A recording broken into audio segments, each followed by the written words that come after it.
Okay, welcome to the Grigg and Rig show. We have a special midday episode previewing Super Bowl 57 between the Eagles and Chiefs. Kelsey versus Kelsey, one seed versus one seed. An exciting and pretty even matchup. Uh, the Eagles are favored by about a point and a half. Vig, what are you thinking about this one? Yeah, dude, recording a Super Bowl Sunday pod. We're doing it hours before the game, kind of just very impromptu, getting it out before the game. Um, Very excited about this matchup, honestly. I mean, I haven't been as excited over the last 2 weeks. I think leading up to it, I just haven't consumed enough pre-Super Bowl stuff this year, so I haven't really had time to have my appetite for this matchup quite yet. But I think now that we're on the day of Super Bowl Sunday, like it is Super Bowl Sunday, it's got me and for the game again. It should be a fun one, man. I think two of the best teams in the league, both 14-3, both had different paths in the playoffs. Where the Eagles kind of had a cakewalk of a 2-game stretch, while the Chiefs had two dogfights they kind of had to get into to win. Um, yeah, dude, it's gonna be interesting. I don't really know how this game is gonna go in terms of just who wins. It's really kind of a toss up in terms of, as you said, 1.5 point spread in a Super Bowl. That's pretty rare. I feel like for it to be that tight in like the biggest game of the season. Um, I think whoever has the ball last is gonna win. I think that's a very like cliche take to have for two good teams, but I think in this scenario, I think I like my chances more with the Chiefs if they have the ball last than the Eagles, just because the Eagles, I don't know if they're quite that team that can explosively score right away when their back's against the wall. It kind of goes hand in hand with the Eagles having an easy path. Like they kind of had that all year. We don't really know how they might operate in pressure in like the most high pressure circumstances. A young quarterback as well. It's gonna be interesting, man. I mean, we'll save predictions for a little later, but yeah, dude, excited for the matchup. Yeah, it's I think the Eagles have more to prove. Like you said, Chiefs have been here. They've been to the Super Bowl like 3 times now in the last 6 years or something. Yeah. Mahomes is certainly the much more accomplished quarterback. So yeah, it's gonna be really interesting. I'm kind of anticipating like a higher scoring game. As we know, the Eagles are a little more methodical though, but they should be able to run the ball pretty well. Um, while the Chiefs obviously have that like big play, quick strike capability. Um, I think both. I think even Philly kind of has that going for them, depending on what the scenario presents itself. Now that they got two number one, arguably number one receivers, um, yeah, it's going to be fun to see how it kind of matches up. A lot of fascinating storylines, kind of on both sides of the ball here.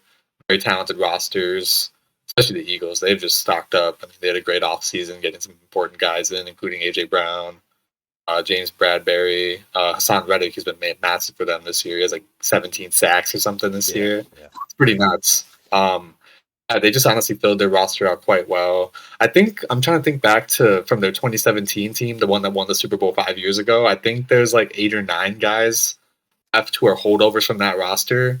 So for them to have turned it around with like mostly new core is really impressive, I think. And there's some respect. Even as Vikings fans, I can give them respect for that. So Do you kind of see the Eagles as like maybe the next prototype in team building? Because I feel like the Chiefs were like always kind of like the model, like hyper modern, like super good passing offense, like quarterback on a rookie deal, like back when they were kind of first competing. Very fast, like more of a finesse team. But this Eagles team, it's more like just grind the ball down, like really good defense. That run pass option with like a mobile quarterback who can still throw the ball.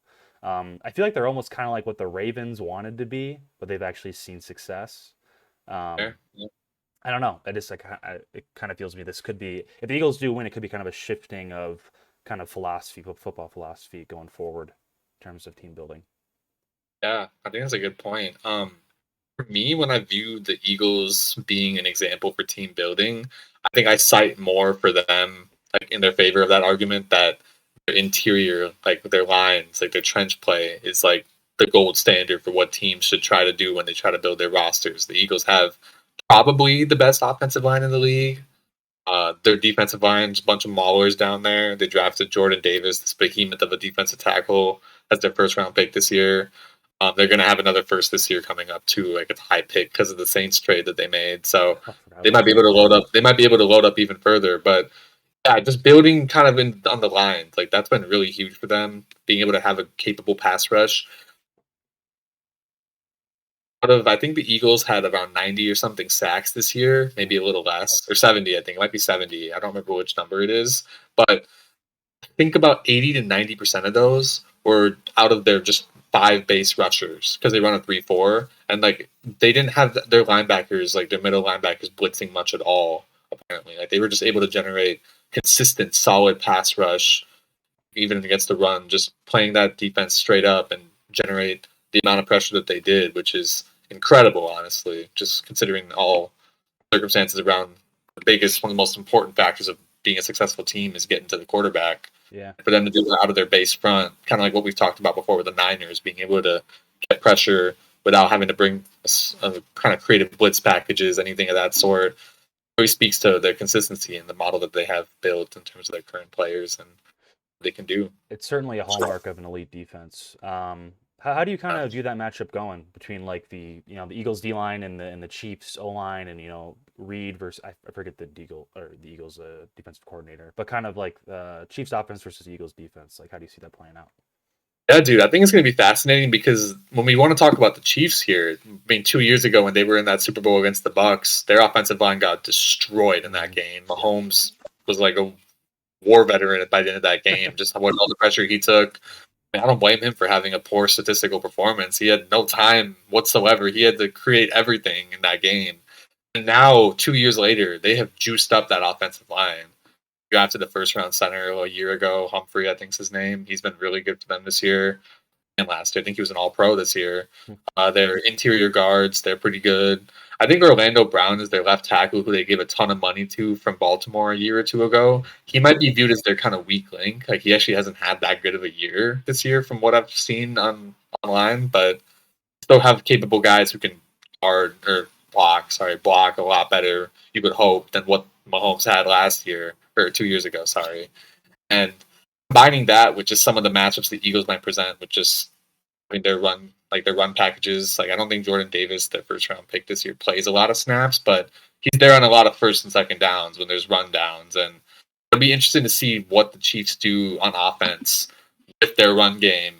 Just seeing, considering, I mean, the biggest elephant in the room, Griff, is Mahomes' ankle status. Like, I don't know how much better or healthy it is 2 weeks later now, and I knew coming into this matchup around a week and a half ago, I was pretty pessimistic about the Chiefs' chances to an extent on offense, only because watching that AFC title game, there was like three of their receivers who ended up leaving the game with injury. Juju left, Hardman, Tony, another guy I think left too. If those guys are all back, which it sounds like there's nobody really on the injury report for the Chiefs of their main guys, if they can be like even close to 80-90%, and you have like an 80 to 90% Patrick Mahomes, you can definitely just generate points on the board. And I'm just wondering what they'll do with where they line Kelsey up, whether they'll keep him more in the slot or more out wide. I don't know much about the Eagles linebackers as to who's going to guard him. Yeah, that's a super important matchup, right? I mean, Kelsey's definitely their go-to weapon. Yeah, Like how yeah, they scheme against that is going to be really, really interesting. It's also, I mean, that's kind of a huge like subplot I think to this whole matchup is like both quarterbacks are kind of coming in like we don't know how healthy each of them are, like I it's heard has his shoulder too. That's a good point. yeah, Yeah, so it's kind of like what versions are we gonna get? Like is I think the bigger one because I think Mahomes is like kind of already proven that like he can at least get the job done. But like with Hurts, I mean he didn't really have to throw that much like versus the Niners. Um, it's gonna yeah. be it's gonna be interesting because if he I think more pressure's on him because if they're not able to throw the ball, um, they're gonna be in a lot of trouble obviously. I think with the Chiefs too, just with Mahomes winning MVP, like having his performance this season under different circumstances offensively be validated in that fashion, I think it speaks to just how you don't even need to give him the best of the best weapons besides Kelsey. I mean, he has Kelsey, but he was getting other guys open too. I mean, Juju's is a known zone beater. Like he's a guy who can kind of play between the sticks, get a lot of catches, middle of the field, has some yard after catch ability.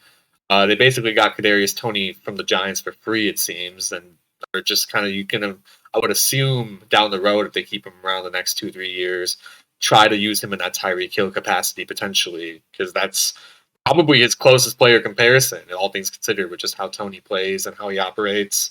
Valdez Scantling, can't forget about him. He had a huge game in the AFC title game, over 100 yards, touchdown pass that he caught from arguably one of Patty's greatest throws I think I've ever seen him make.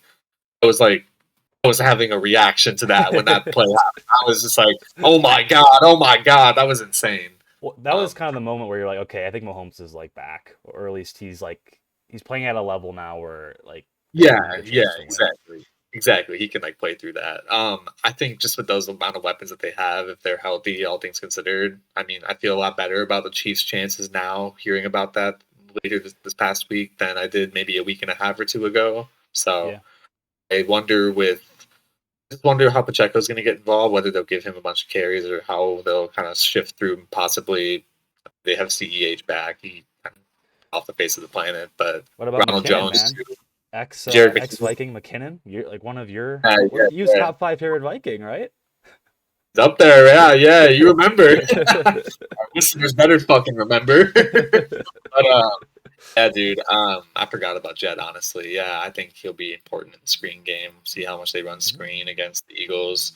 Um, yeah, I'm excited to see. I think I'm most excited out of the two like the offense defense matchups. I think I'm most excited to see how the Eagles offense operates against the Chiefs defense. But that's the beauty of this matchup, where both of them are really really fascinating. Like I don't know what Andy Reid has going, like what he's got planned, and Jonathan Gannon. That's the DC I think you're looking for. Yeah, I wonder what his I guess response will be to whether he'll maybe want to double Kelsey.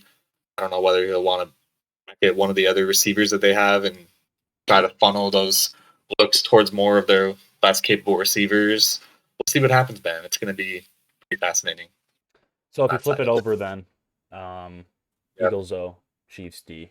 I think like you said, maybe the less interesting matchup is because they're not probably quite as good as the opposite sides of the ball. But what do you kind of view? Oh, I was arguing Eagles offense, Chiefs defense was more interesting. Actually. Oh, really? Okay. Yeah, I was arguing that. Just because the Eagles, just because the Eagles, they play in such a unique way, a unique style of offense that they've basically catered to for their quarterback. And the Chiefs, say what you will about their defense not being very good, Spagnuolo being their defensive coordinator automatically introduces an air of chaos to what could potentially happen. Like he is a very interesting defensive coordinator. He's almost similar to I don't really know what his comparison is. I'm not storied on the history of NFL DCs, but I mean, from just tying it quickly, we're not going to talk about the Vikings for more than 30 seconds on a Super Bowl pod, I promise. But considering we just recently hired Brian Flores as our DC, hearing about how often he likes to blitz out of his 3-4 formation, that just reminded me when I first heard about that, about how Spagnuolo likes to operate with his defenses, where he likes to bring a lot of varied blitz packages. And I think their key is going to be if they can force the Eagles into second and long or third and long, aka downs where they can't just run the ball and try to get to like a 4th and 1 where they can do their patented QB sneak or just go get a first down on like 3rd and short. I think that'll be the very interesting opportunity to see what Spags does with his blitz packages. And I think I read somewhere that the Chiefs like to play the most. I think they play the most statistically amount of press defense in the league. And I think I heard somewhere too that AJ Brown, I don't know whether it's yards per route ran or yards per catch, he has the best in the league. I think that's in the next gen stats era against just 1v1 press coverage. And Chiefs like to run a lot of press coverage. So I don't know what's going to happen, whether Spags is going to take some gambles more than he would or less than he usually would against this particular set of offensive weapons that the Eagles have. I mean, AJ Brown and Devontae Smith, man, what a 1-2 pair. I didn't think Devontae Smith would be this good with AJ next to him. I thought he'd be a solid number 2, which he's probably one of the best number 2s, if not teetering on that edge of maybe number 1 receiver status in a year or two if he keeps this up. Kind of in that T. Higgins level of what I would say, or Jalen Waddle maybe. They're similar in terms of how they're viewed, I think, because league-wide, like the gold standard for number 2 receivers. Just having to deal with those threats and basically trust your cornerbacks who, as far as I know, Grip, they don't have that many great cornerbacks in KC because Ford left. He was one of the best guys. He left for San Fran. They have McDuffie, I think, one of their rookies, who's like, I Yeah. think they're number one or number two right now. Y- It'd be a tough ask for him to try to guard one of those two guys, Yeah. Brown or Smith. I think their secondary is like pretty dang young. Yeah. Like I said, they had McDuffie and they have a couple more like first or second year guys back there. Yeah, it's gonna be huge. That's interesting that Brown just cooks that coverage. I mean, I think going in, we always thought that Spags probably had the toughest like job out of all like the four coordinators. Yeah, for That sure. was probably the biggest mismatch. I think the biggest thing is obviously going to be in the trenches. Like, can the Chiefs D line hold up? Can they stop the run on first and second down? Obviously they have Clark, Chris Jones. So I don't know. Yeah, we'll see. We'll see if Clark breaks the record today, dude. He needs 2.5 sacks to be the all-time postseason sack leader, Yep. dude. Playoff Clark, performer. I'm keeping tabs on him, dude. Little prop bet on that. Yeah, dude. Why not? But anyway, yeah. What are some things you're looking for in that matchup? I guess with the Eagles O and Chiefs D. I mean, yeah. I mean, like I said, like they're gonna have to stop the run, right? That's the big thing. Can their edge rushers like keep contain? Because they had the hardest part, right? When you run that RPO, like, can they keep the eyes on the quarterback, but not getting preventing it from getting outside? Can they keep their eye on the running back as well? It's just a super difficult job. I think the Eagles have like you said, kind of built this entire system around their QB. So again, like Hurts is going to be absolutely essential, and is he able to beat them throwing? I'm guessing if I were the Chiefs, I would at least initially like kind of dare them to beat them throwing the ball. And if they're able to do that early, I think they're going to be in huge trouble. Because if the Eagles get like a pretty good lead, I think to start the game, that's going to play right into their hands. They can really let that pass rush eat them up, and then they can run the ball. So Yeah. yeah, I think the beginning part of the game is going to be really, really important, really, really important for the Chiefs. Yeah, I mean, speaking about the trench matchup and that offensive versus defense for Chiefs and Eagles, I think Chris Jones, I mean, one of the best players in the league defensively. I Mm-hmm. don't know how it's going to go. It's going to be really fascinating seeing him against that interior line that Philly has, including Jason Kelsey, their center, who those two match up together. That's going to be really fascinating to watch. I don't know. I mean, I'm not like a football fan who like usually looks at like the offensive line middle of plays, like only looks at the offensive line. For that particular matchup, I might just take a look one or two plays during the game and just see what's going on because I'm interested to see. I mean, I think we as football fans, we're not. I won't say you and I are casual, but in the sense of just watching the game wise, we're not watching tape like every week and stuff. No. Like it's hard. It's easy to overlook defensive line performances and offensive line performances, just how they're operating, like what's making them good, and just paying attention specifically to what they're doing in their matchups. I think though with I think it kind of, as a result, you end up just undervaluing how dominant these guys are because you're not actually seeing it on a play-to-play basis what they're doing like you would like a skill position player, like a receiver, running back, let alone quarterback. So I think I might definitely have my eyes on that matchup, see what Chris Jones does against their offensive line down low, see what he can provide. Frank Clark too, as you mentioned. So see. Yeah, should be great.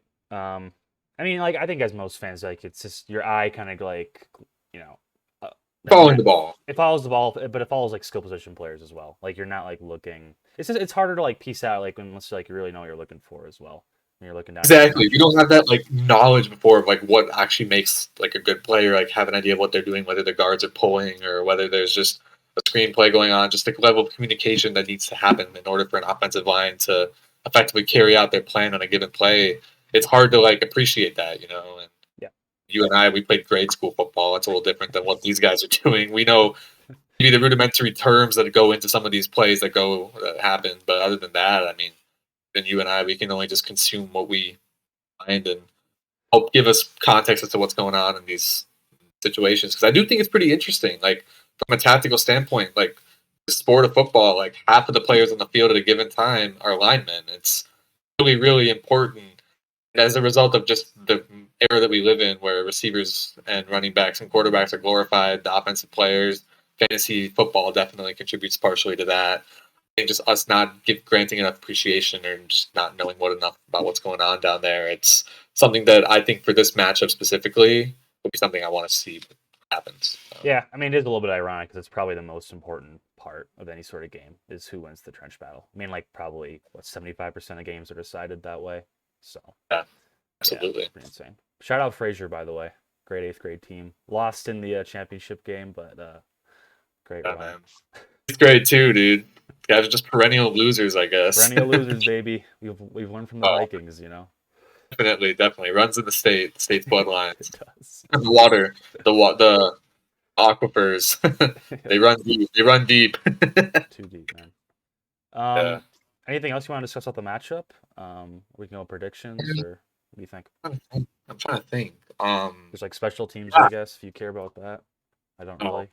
oh, I mean, they have two good kickers. Like the punches are solid. Yeah. I will actually say I did see somewhere that the old, not the old, but the incumbent punter for the Eagles, who was like there for the beginning of the year, he got hurt midway through the year. Hmm. Picked up another guy.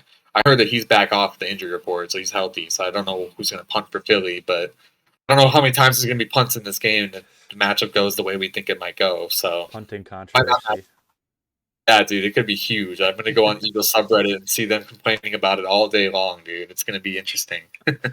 um, I think with regards to the matchup, anything last to contribute to, I think the Jalen Hurts run situation, like how often they're going to run RPOs. Like, I wonder what's going to happen with that because I'm trying to think back to when last time the Chiefs played a guy like this. I don't know if they played Lamar this year or Yeah. not, but he'd be the guy you would think he's closest comparison to Hurts in terms of style.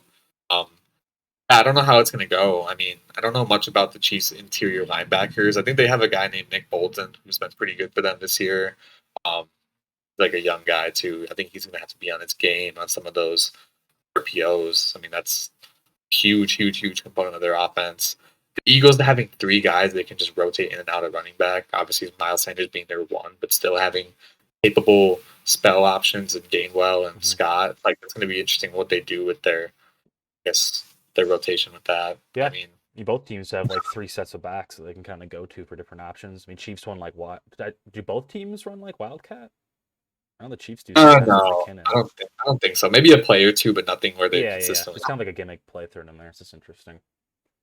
Yeah, and honestly, dude, Dallas Goedert should be shouted out too on this. I mean, he's going to be an interesting matchup. I mean, he's arguably a top five tight end in the league, and Hmm.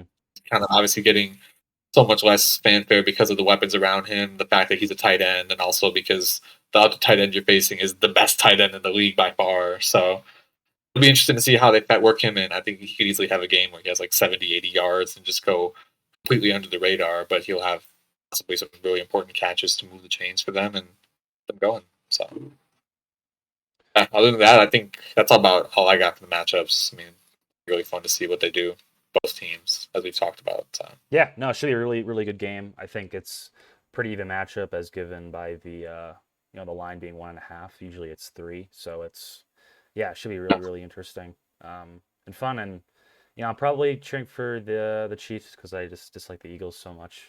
Mainly their fans, but I actually do like the Eagles as a team. Like I think they have this really interesting team and like team I construction. agree, dude. You know what? I agree with that. I think I like seeing Jalen Hurts succeed. I never thought he'd Hmm. get to this point in his career in the league. Um, the fact that he was pretty close to winning MVP. If the Eagles win today, they could probably win Super Bowl MVP if all things go right. Like the turnaround for him. It'd be really cool to see. Uh, yeah, it's really fun storylines. First Super Bowl with two black quarterbacks too. I think that's a really cool story. Good to see.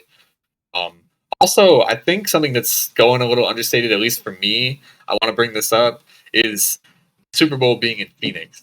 I just don't like that they've gotten three Super Bowls in like 14, 15 years. They've had some sick games there, though. I will note that. They had the helmet catch game, David Tyree, Giants, Patriots. That was in Yeah, Phoenix. yeah. And then the next one after that was the one where Russell Wilson threw the interception in the end zone against the Patriots. Like they've had some bangers at the State Farm Stadium, whatever the hell it's called. So hopefully that spells a good game for us today too. That would be really fun to watch. So I don't know. I just don't like Phoenix as a city that much. I don't think their stadium is all that kind of bland. It's So it warm. sucks. That's really that seems like it's what it comes down to. It's like Miami or Definitely Phoenix or I don't even know if like Dallas has hosted recently. Didn't haven't. Houston had one like pretty No, they did. No, they hosted the one that Green Bay won. They hosted the one that the Packers won like 10 years ago, 12 years ago. okay, yeah. I mean, I feel like if there's gonna be a warm weather stadium grip that takes over like the hosting 3 and 15 years, it should be like Vegas or something. I think they have a cool stadium. Yeah. Yep. I kind of like theirs more than I like SoFi. I think SoFi is cool, like the LA stadium where the Hmm. Rams and Chargers play, but I don't know. There's something about it. I think it's just the two teams' fan bases, like basically lack of fan bases, that kind of just makes it bland to me. I mean, I feel like the Chargers have a good fan base. It's just in San Diego, you know? Yeah, but I don't know if they came with the LA Chargers, like in No, terms I of know, rooting. I know, I know. They probably, Uh, I mean, probably don't, but it's just too yeah, bad because that team is so cool there in San Diego. I mean, very you cool. see the Padres fan base, and it's not like there's not like a sports culture there, you know? Well, they care down there. Yeah, for sure. It's a Yeah. good point. Yeah, dude. I mean, still, I mean, thankfully, the stadium is like probably the 30th most looked at or important factor in a Super Bowl game. Here in the cold, where everyone's just going to complain for 2 weeks, like when everyone was here in Minneapolis a few years ago, Yep. Hey, that was a great Super nonstop. Bowl though too, and the Eagles won that That was one. incredible. So That was incredible, dude. Yeah, I'm telling you, that could be a sign that we should get another one. Then NFL will see it. When the league goes to shit in 20 years, and they need something to pick them up, tell us to remove our stadium roof and have the two best teams play in the Super Bowl in like -5 degree temperatures, just to spice things a up. winter Super Bowl would be actually really cool though, like snow everywhere. That'd be pretty sweet. I mean, that's how the NFL's. I mean, that's how the playoffs are like viewed Right? as. I I mean, look at know. it, Like that'd be cool. sentimentally, it's like those are the coolest matchups, and I think the league would probably say they lucked out 10 years ago when New York hosted the Super Bowl. They probably lucked out that it didn't snow. I think it would have been really cool if it had snowed during that game because that game sucked anyway. The Seahawks and Broncos, that was a terrible Yeah. Super Bowl. Yeah, it was horrible. But yeah, man. Honestly, Vig, I hate to say it, but I think a Super Bowl in Lambeau would be pretty awesome. Yeah, I just don't think Green Bay has the capacity to host a Super Bowl in terms of like the whole week setup with everybody flying in. Maybe Like not. I think that's the only thing. If Lambeau was in, let's say, that's even grosser. If Lambeau was in Minneapolis or something, or like let's say like Soldier Field, maybe if the Bears Yeah. had a better stadium, that could Mhm. be. And they're gonna get a closed roof stadium, I think, soon. I think they could probably host one in the next 10 years too. But I mean, Lambeau would be cool, dude. Like the actual aesthetic of playing there. It's obviously the oldest stadium in the league. Got the air of mystical. It's very Yeah. mystical Yeah, it's playing cool. there. It'd be fun. So yeah, man. What do you think about the matchup then in terms of predictions? You want to make those now or Yeah, that's I think Eagles are gonna win. I just think like I mean we talked about the trench play. I think defensive offensive line players is gonna be better. I think they have less margin for or more margin for error. Yeah, it just feels like it's kind of in the Eagles' year all year. Um, they've just been kind of the best team for like 90% of the season. So, yeah, I'm gonna go Eagles 31, Chiefs 27. That's my pick. okay? Okay. Who's your MVP in that matchup? I didn't even think about MVP. Probably, I'm gonna say one of the defensive linemen. Reddick, maybe? Maybe Cox or like Reddick. Okay. Gets like maybe like a strip sack or something. Like Yeah, yes, I see like a defensive touchdown happening. You know, you think that's gonna happen or you want that to happen? I think it could. Okay. If it goes according to my game script, I think Yeah. a defensive Yeah, touchdown is in the Grigg's works. got his script loading. Yeah, it'll pull into the video transcript when this video comes out, guys. You guys can look at it. I submitted to the league office, so the players are reading it right now. Yep. Um, yeah, dude, I think that's a fair prediction. I think 12 days out of the lead up to this game, from like basically 2 Sundays ago up until Friday, this past Friday, I was thinking the Eagles are going to win. I think But just but, but reading a little bit more about how these Chiefs guys are healthy, I feel like Mahomes is going to, having 2 weeks off, I think it'll help with his ankle. It's probably feeling a little better than it was against Cincy 2 weeks ago. I'm gonna buck the trend of what I was thinking all week. I'm gonna go Chiefs 34.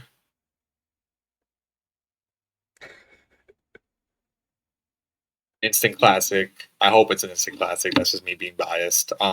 Even last year's Super Bowl was pretty good, but it felt like the matchup wasn't quite there. If we got a Super Bowl matchup if we got a game itself as good as last year's, but with this matchup and like just the potential excellence that this matchup could breed, mhm. I think it'd be a really fun game. And as I said to you earlier, I think Clifford has the ball last, will end up winning, and I think the Chiefs like their chances better if they have the ball last than I would if the Eagles were in the comparable position.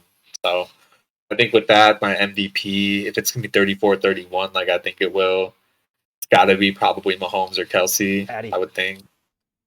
Like, yeah, I mean, I like your pick a lot, having it be a defensive guy. I mean, that's how Von Miller won it. Denver. He had a strip sack at the end, dominated Carolina in that game. Mm-hmm. Very possible. I can't see a Chiefs player doing that. I could definitely see an Eagles player doing that, though. Chris Jones, maybe, actually. I'm not going to sleep on Chris Jones, but that offensive line that he's facing is this different level. Yeah, That maybe it's tough to dominate Kelsey like that and their right. guards. So. Right. So I think if anybody from the Chiefs has to win, it would have to be an offensive player, and those are obviously two of the best players. I'll pick Mahomes. I'll just go pick out of one of them. I'll pick Mahomes. So. MVP and Super Bowl MVP, huh? Two-time Super Bowl MVP, two-time Super Bowl, two-time MVP. What a career he's had, man. well, let's see how it turns out. Even if he loses this, man, I think he's gonna win another one or two. So oh yeah, we'll see. I mean, I don't see them slowing down soon. Maybe in another like NFL season preview, we can have our Super Bowl predictions for next year, but we'll save that for another pod. What are your thoughts on the halftime show? I'm looking forward to it. Man. Dude, I almost never watched it, but I will admit, like, Rihanna's a pretty good get for them.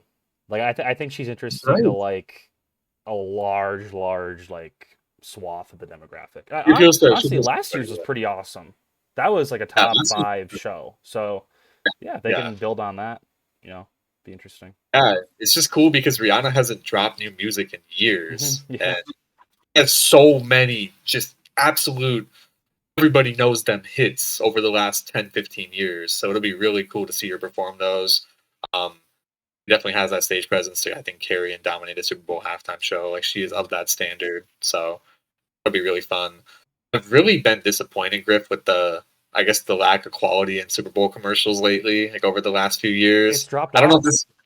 know if this year's gonna yield a resurgence or not. I mean, we're 3 years removed from COVID now. Maybe there'll be some more companies and corporations taking chances with their ads. I don't really know if that has anything to do with each other. It probably I just kind of thought about that, but yeah, man, I don't know. I mean, I've become more cognizant of like the actual just collective, like, not branding. That's not the right word. Just the spectacle that surrounds the Super Bowl, where it's honestly less of a game than it is just an entire spectacle for the league to just show off like what they have. I mean, all the commercials that people put millions into every year, combined with just the halftime show that's watched literally everywhere in the country, even by people who weren't watching the game. Like, it really just dominated. It speaks just with the NFL's dominance and like our televisions, just our media, just where they are now as a league compared to every other league in this country. Well, it's pretty amazing too, because I mean, there's all this talk of like maybe the NFL is like dipping a little bit, maybe it is slipping, and like NBA and like MLS are growing, but it's just like I feel like it's stratospheres above even like Exactly. There's levels to it, man. There's levels to it. As much as we love the NBA, and I love it, I'm glad the game has grown the way it has with the amount of talent that's entered that league. Yep. NFL, in terms of just the storylines it generates, I guess the brevity of the season, where it's only like 16 to 20 games a year, generates more interest in terms of like even casuals. The most casual people can watch NFL and definitely just get really into it. And yeah, man, it'll be really fun. I think Super Bowl is something that, as a game, probably isn't emphasized as much as maybe as a kid I thought it would be. Like, as a kid, I was always looking forward to just the game. I didn't care as much about the performers, even though I remember quite a few of them. Mm-hmm. I actually wish, Griff, I remembered the Prince performance more. The one where he played in Miami. Everyone talks about that being one of the greatest performances ever in the Super Bowl. I hardly remember it. I go on YouTube. There's only like one like NFL Films video of it. There's not an good video. Well, so weird. You don't think so? Wait, what'd you say? Hot take. You don't think the Prince performance was that good? Purple Rain in the rain?